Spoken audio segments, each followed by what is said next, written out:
Hello, নমস্কার। মন মেজাজ একদম ভালো নেই। মর্নিং ওয়াকে যাওয়াও ছেড়ে দিয়েছি। আজ হঠাৎ করেই মর্নিং ওয়াকে গেলাম।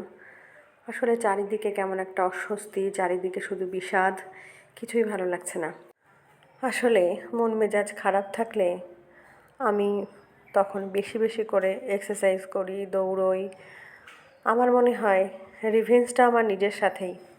যখন আর কিছুই করার থাকে না, নিজেকে অসহায় লাগে, ভীষণ পরিমাণে রাগ হয়, সব কিছু হাতের বাইরে চলে যায়, সেই সময় আমি এক্সারসাইজ বা ব্যায়ামের মাধ্যমে আমি আমার রাগ নিবারণ করি।